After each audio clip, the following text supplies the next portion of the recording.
नमस्कार, मी सौ मीनल ओक नेने.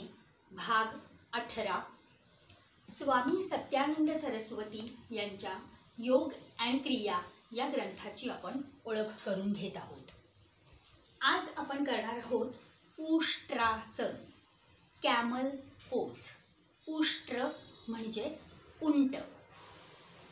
हे आसन ज्यांना पाठीचे विकार आहेत किंवा थायरॉइड ग्लँड मोठी झाली आहे त्यांनी करू नये. उष्ट्रासन हे एकदम फायनल पोझिशन एका दिवसात येईल असं आसन नाही, कारण तुमच्या पाठीच्या लवचिकतेवर तुम्हाला किती सरावानंतर फायनल पोझिशन येईल ते अवलंबून आहे. त्यामुळे एकदम हे आसन करू नये, सावकाश करावं. नॉर्मल ब्रीदिंग आणि संपूर्ण शरीर रिलॅक्स करून, हात खांद्यापासून रिलॅक्स करून उष्ट्रासन आपण करूया. पावलं अशी पण आपण जमिनीलगत ठेवू शकतो किंवा चवड्यावर असंही बसू शकतो. उष्ट्रासन.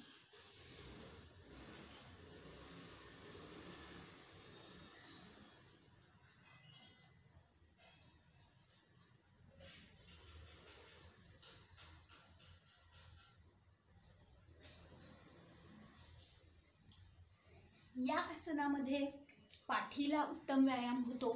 पोट आणि छातीच्या पोकळीतल्या अंतर्गत अवयवांना उत्तम योग्य रीतीने ताण मिळतो.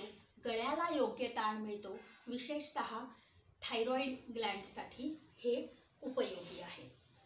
पुन्हा भेटूया. तोपर्यंत नमस्कार, धन्यवाद. हरिओम तत्.